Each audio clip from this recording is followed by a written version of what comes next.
नमस्कार, मैं हूं पंकज सिंह जाडेजा। हमारा उद्देश्य है राष्ट्र से स्नेह, राष्ट्र का सम्मान। अब देखते हैं आज की दिन भर की टॉप हेडलाइन।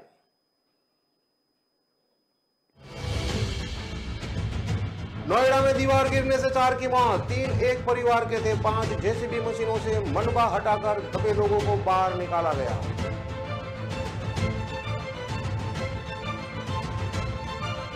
$25 लाख के गहने और 2 लाख कैश लेकर लुटेरी दुल्हन फरार। पीड़ित बोला हेलो हाय के मैसेज ने लूट लिया।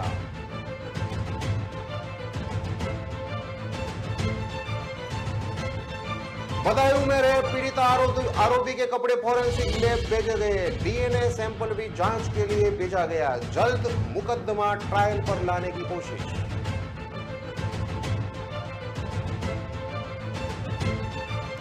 आगरा में चोरी करते युवक को दी तालिबानी सजा, पोल से हाथ बांधकर की गई पिटाई। ऑटो का पहिया खोलते हुए पकड़ा गया था युवक।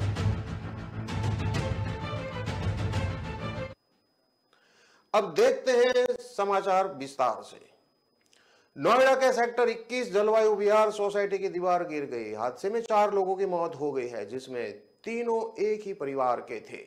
सूचना पर मौके पर फायर ब्रिगेड कर्मी, पुलिस और प्राधिकरण के अधिकारी मौके पर पहुंच गए। ये दीवार सोसाइटी को चारों ओर से कवर करती है। इसका एक तरफ का करीब 100 मीटर हिस्सा गिरा है। मौके पर 5 जेसीबी मशीन से मलबा हटाकर दबे मजदूरों को बाहर निकाला गया है। नोएडा प्राधिकरण की सीईओ ऋतु माहेश्वरी ने कहा, मरने वालों के परिजनों को 5-5 लाख रुपए मुआवजा मिलेगा। जिलाधिकारी सुहास एलवाई ने बताया कि नोएडा प्राधिकरण की ओर से नाले की सफाई के लिए कॉन्ट्रैक्टर दिया गया था। मजदूर नाले की सफाई का काम कर रहे थे। ईंट निकालने के दौरान नाले की एक तरफ की दीवार गिर गई। इसमें काम करने वाले 12 मजदूर दब गए। इसमें 2 लोगों को जिला अस्पताल और 2 को कैलाश अस्पताल लाया गया था। डॉक्टर ने 4 को मृत घोषित कर दिया। 8 को अस्पताल में भर्ती कराया गया है। ठेकेदार अनुज यादव फरार है। पूरे मामले की जांच की जा रही है। जो दीवार गिरी है वो नाले से सटी हुई है। बीते 5 दिनों से नाले की सफाई का काम किया जा रहा है, जिसमें 12 मजदूर काम कर रहे थे। अचानक दीवार भरभराकर गिर गई। नोएडा प्राधिकरण के एक अधिकारी ने बताया कि ये दीवार जलवायु सहकार आवास समिति ने करीब 25 साल पहले बनाई थी। इसका रखरखाव नहीं किया जा रहा था। ऐसे में दीवार की नींव कमजोर हो गई थी, जिससे ये अचानक से भरभराकर गिर गई। मलबा हटाने के लिए मौके पर एक जेसीबी काम कर रही है। मलबे को हटाया जा रहा है। अभी सोसाइटी की ओर से किसी ने नहीं कहा कि उनका कोई परिजन दीवार के मलबे की चपेट में आया है। पुलिस के सीनियर अधिकारी मौके पर है। उनका कहना है कि मलबा हटाने का काम तेजी से किया जा रहा है। जल्दी इस काम को पूरा कर लिया जाएगा। हमारी प्राथमिकता यह है कि मलबे के नीचे कोई दबा न हो। इसके लिए एम्बुलेंस भी मौके पर है। साथ ही अस्पताल को अलर्ट पर रखा गया है। हादसे को लेकर सीएम योगी आदित्यनाथ ने दुख जताया है। बदायूं के पंकज, संजीव, नन्हे, विनोद, दीपक, जोगेंद्र, पप्पू और संभल के ऋषि पाल शामिल है, जिनका अस्पताल में इलाज चल रहा है। नोएडा प्राधिकरण की सरईओ ऋतु महेश्वरी ने बताया कि 4 दीवारी के साथ बनी नाली के अनुरक्षण कार्य के लिए जलवायु विहार सेक्टर 21 RWA की ओर से कहा गया था। 17 अगस्त को MD प्रोजेक्ट एंड कंस्ट्रक्शन को 92 लाख रुपए का अनुबंधन किया था। इसका अनुरक्षण कार्य शुरू कराया जा रहा था। नोएडा प्राधिकरण की सीईओ ने एसीईओ मानवेंद्र सिंह की अध्यक्षता में एक जांच समिति गठित की है, जिसमें ACEA प्रवीण मिश्रा और CAP इश्तियाक अहमद है। इन तीनों को 15 दिन के अंदर रिपोर्ट देनी होगी। इस जांच में थर्ड पार्टी तकनीकी संस्था फोर्टेस इंफ्राटेक लिमिटेड इनका भी सहयोग करेगी।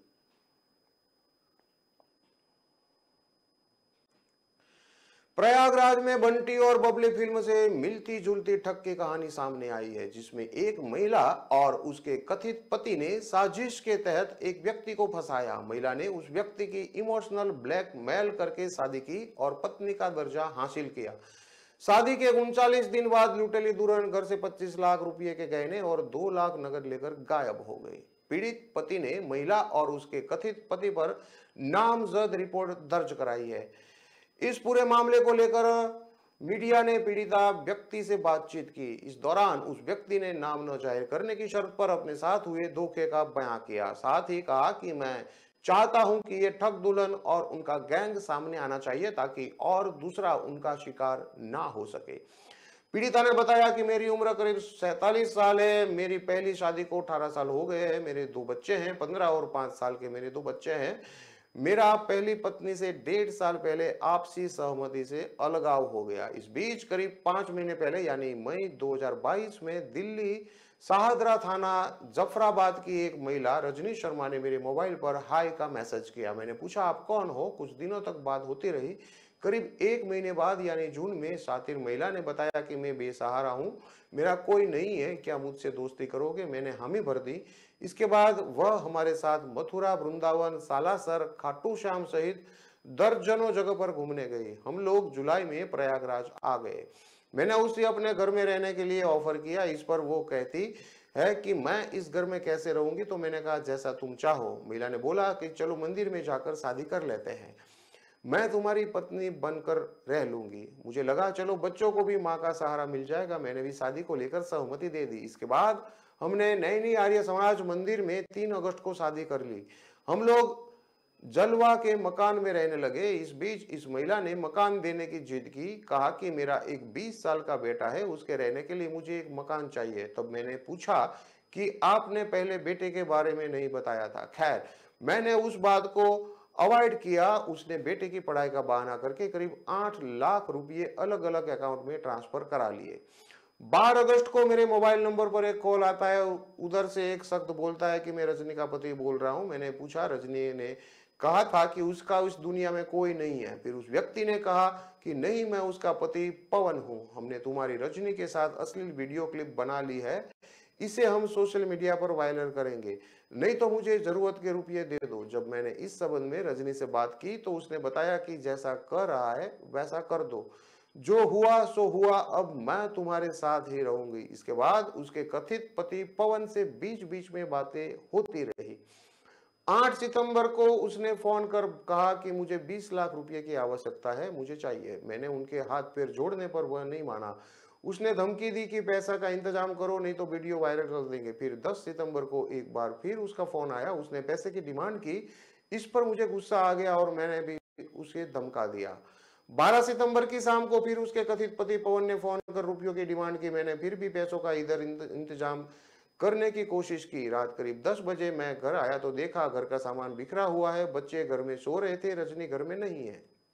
मैंने देखा घर में रखा करीब 2 लाख रुपए नकदी और करीब 25 लाख रुपए की ज्वेलरी गायब थी। मैंने रजनी को फोन लगाया पर उसका फोन नहीं उठा। मैंने सुबह एक बार फिर से फोन लगाया तो रजनी ने हेलो बोला। इसके बाद उल्टा सीधा बोलना शुरू कर दिया। इस बीच पति पवन ने फोन ले लिया, कहा कि रुपयों का इंतजाम करो नहीं तो मैं कार्रवाई करूंगा। तब मुझे लगा कि मैं जालसाजी का शिकार हो गया हूं।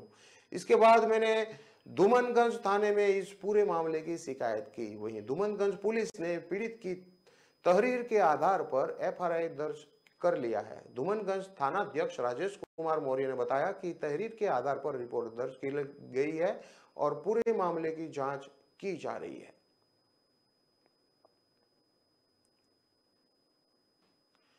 बदायूं में शुक्रवार रात एक दलित लड़की की रेप के बाद हत्या कर दी गई थी। पुलिस ने आरोपी जितेंद्र यादव को महज 12 घंटे के अंदर पकड़कर जेल भेज दिया था। वहीं पुलिस अब आरोपी को सजा दिलाने की तैयारी में है। मामले में पुलिस आरोपी और पीड़िता के कपड़े फॉरेंसिक लैब मुरादाबाद भेज दिए हैं। आरोपी का डीएनए सैंपल भी पुलिस ने प्रिजर्व करके भेज दिया है। 3 दिन पहले फैजगंज बेहटा के एक गांव में रहने वाली नाबालिग खेत में काम कर रही थी। परिजनों के मुताबिक भाई से 20 रुपये लेकर वह पकौड़ी खाने के लिए बात कहकर चली गई थी, मगर रास्ते में मिठाई की दुकान पर आरोपी बैठा था। आरोपी ने पुलिस की पूछताछ में बताया कि इस बीच लड़की वहां से गुजरी थी। लड़की को घर छोड़ने के बहाने स्टेशन के पीछे प्लॉट में ले गया था। पुलिस की पूछताछ में आरोपी ने बताया कि वहां लड़की को मिठाई दी और कुछ देर रुकने के लिए कहा था। इसके बाद वहां से चला गया और कुछ देर बाद फिर लौट कर आया। इसके बाद उसने नाबालिग से साथ रेप किया। नाबालिग का कसूर सिर्फ इतना था कि वह घर पर शिकायत करने की बात कह रही थी, इसलिए उसने लड़की के मुंह में मिट्टी भरकर उसे दबा दिया। कुछ देर बाद उसकी मौत हो गई तो चेहरे पर भी मिट्टी पोत दी। दोनों के कपड़े समेत आरोपी का डीएनए सैंपल और पीड़िता की स्लाइड आदि एफएसएल को भेज दी गई है। पुलिस की टीम उसे लेकर सोमवार को रवाना हो गई। एसएचओ मनोज कुमार ने बताया कि टीम सैंपल लेकर चली गई है। जो भी रिपोर्ट आएगी उसे विवेचना में शामिल करके कोर्ट में पेश किया जाएगा। पुलिस की पूछताछ में आरोपी ने बताया कि घटना को अंजाम देकर मैं घर पहुंचा और वहां अपने कपड़े धो लिए। इसके बाद तौलिया बांधकर आसपास के क्षेत्र में नशे में धुत घूमता रहा। इलाके में चल रही गतिविधियों को देखता रहा। रात ज्यादा होने पर मैं घर जाकर सो गया। हालांकि पुलिस ने वो कपड़े भी कस्टडी में ले लिए हैं, जबकि पीड़िता के कपड़े भी सुरक्षित किए गए हैं। पुलिस ने शनिवार को 3 डॉक्टरों के पैनल से पोस्टमार्टम कराया था। रिपोर्ट में गले की सांस की नली में मिट्टी मिली है। गले में और शरीर पर चोट के निशान मिले हैं। अनुमान है कि मरने से पहले किशोरी ने संघर्ष किया था, मगर वह खुद को बचा नहीं सकी। अब पुलिस ने रेप के बाद हत्या की एफआईआर दर्ज की है। वही उसका वजलाइन स्वाब सुरक्षित रखा गया है। किशोरी ने शव को शनिवार देर रात दफना दिया गया था। शनिवार को गांव के लोगों को आसफपुर रेलवे स्टेशन के पीछे एक लड़की की लाश दिखी थी। उन्होंने तुरंत पुलिस को सूचना दी थी। पुलिस मौके पर पहुंची तो लड़की के कपड़े अस्त व्यस्त थे। उसके मुंह में मिट्टी भरी हुई थी। चेहरा भी पूरा मिट्टी से सना हुआ था। कुछ ग्रामीणों ने सबकी शिनाख्त कर ली। उन्होंने परिवार के बारे में बताया। वहां भीड़ बढ़ती जा रही थी। पुलिस सूत्रों ने बताया कि पुलिस को डर था कि कहीं कोई बवाल शुरू ना हो जाए, लेकिन आखिरकार आरोपी को पकड़ लिया गया है।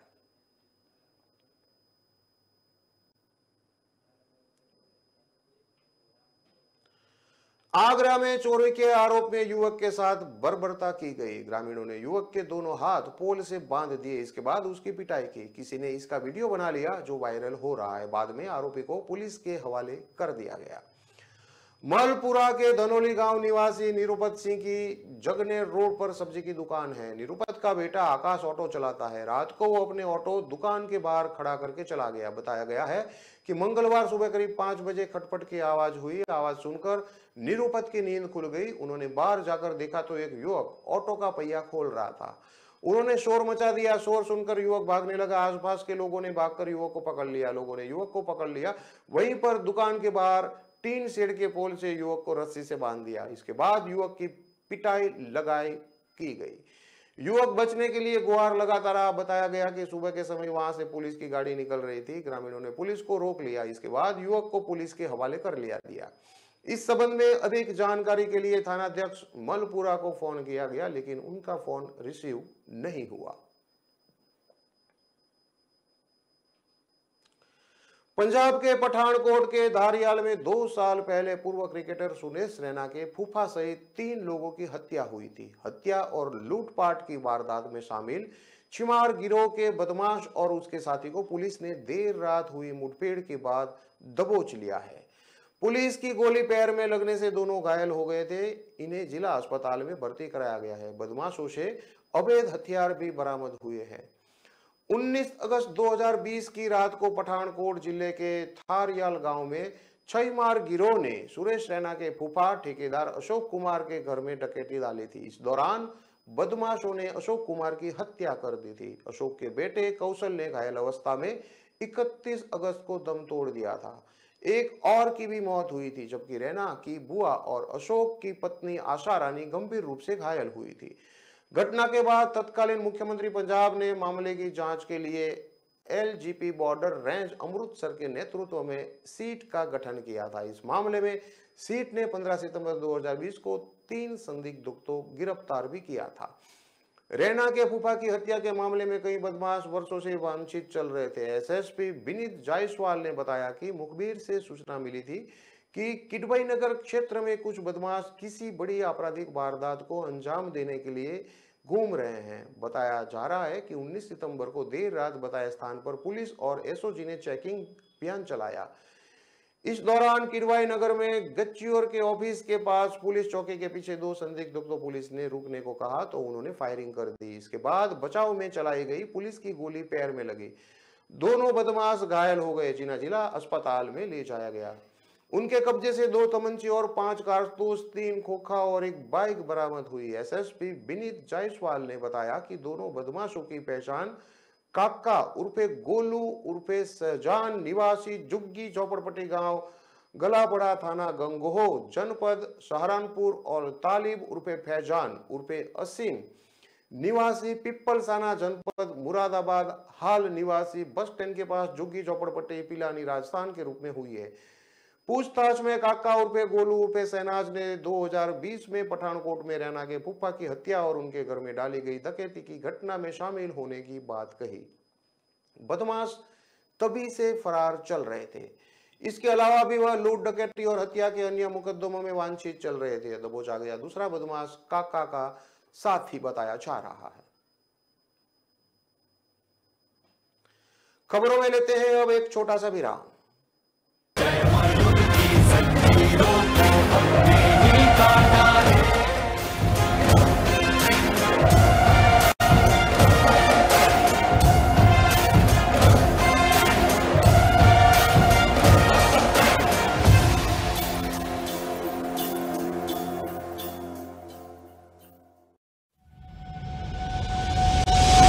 लहरों से डरकर नौका पार नहीं होती, कोशिश करने वालों की कभी हार नहीं होती। नन्ही चींटी जब दाना लेकर चलती है, चढ़ती दीवारों पर 100 बार फिसलती है। मन का विश्वास रगों में साहस भरता है, चढ़कर गिरना, गिरकर चढ़ना न अखरता है। आखिर उसकी मेहनत बेकार नहीं होती, कोशिश करने वालों की कभी हार नहीं होती। डुबकी या सिंधु में गोताखोर लगाता, जा जाकर खाली हाथ लौट कर आता। मिलते नहीं सहज ही मोती गहरे पानी में, बढ़ता 2 गुना उत्साह इसी हैरानी में। मुट्ठी उसकी खाली हर बार नहीं होती, कोशिश करने वालों की कभी हार नहीं होती। असफलता एक चुनौती है, इसे स्वीकार करो। क्या कमी रह गई देखो और सुधार करो। जब तक न सफल हो नींद चैन को त्यागो तो, संघर्ष का मैदान छोड़कर मत भागो तो। कुछ किए बिना ही जय जयकार नहीं होती, कोशिश करने वालों की कभी हार नहीं होती। कुछ नया करो।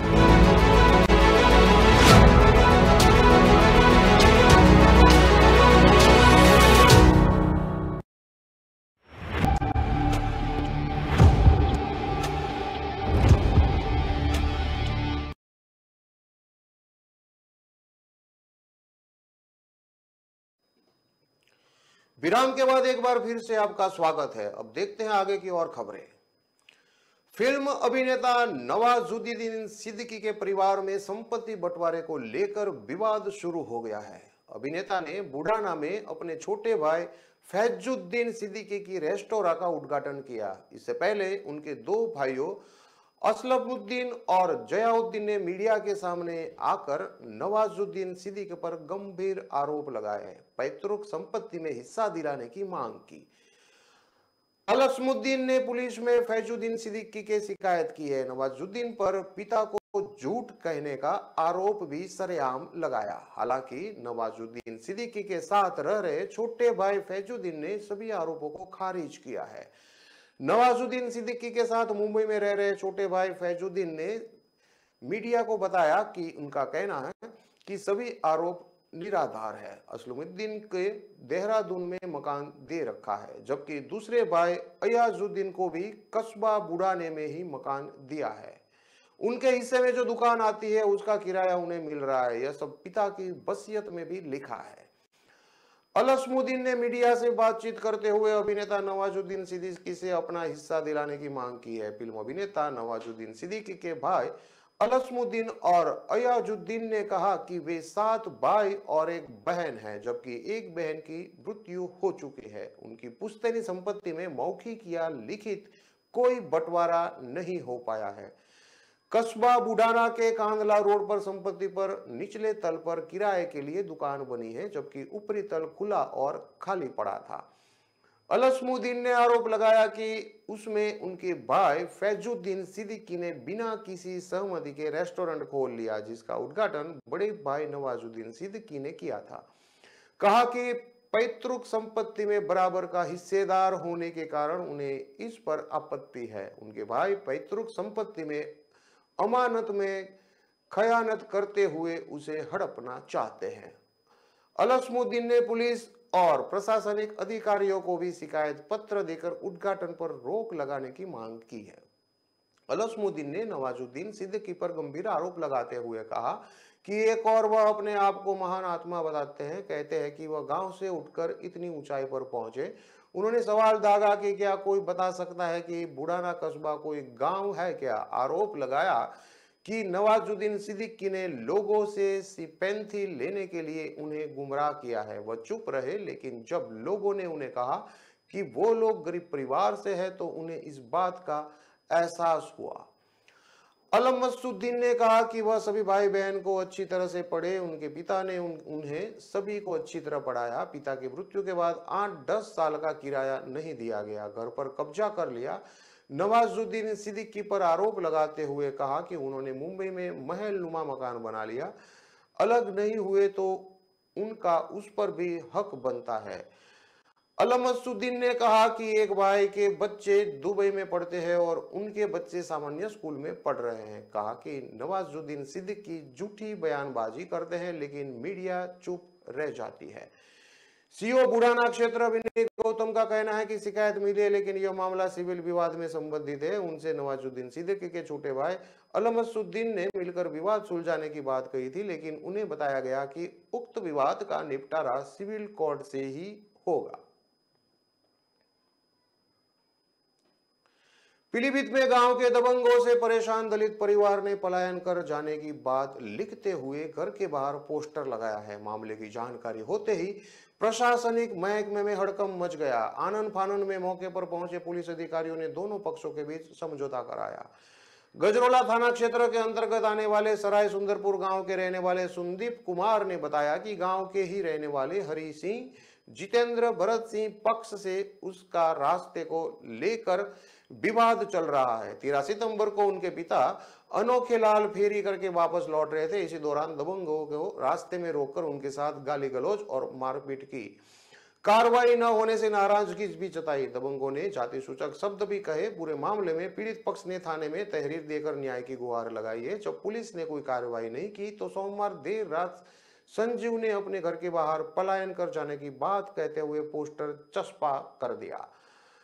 दलित परिवार के पलायन करने की बात कहते हुए पोस्टर चस्पा करने का मामला जैसे ही पुलिस अधिकारियों के संज्ञान में आया तो स्थानीय पुलिस उच्च अधिकारियों के साथ मौके पर जा पहुंची। अधिकारियों ने दोनों पक्षों के बीच समझौता कराया। दोनों पक्षों के बीच रास्ते का विवाद निपट जाने के बाद पुलिस वापस लौट गई। एक पक्ष ने कोर्ट में की अपील है।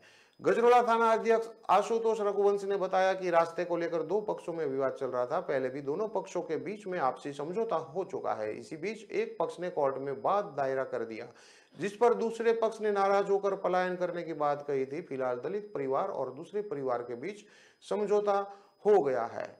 यह कोई पहली बार नहीं है कि जिले में दलित परिवार द्वारा पलायन का पोस्टर लगाया गया। इससे पहले भी पुलिस ने कार्रवाई न किए जाने से परेशान दलित परिवार ने बिसलपुर इलाके में पलायन किए जाने की बात कहते हुए घर के बाहर पोस्टर लगाया था और परिवार पलायन भी कर गया था।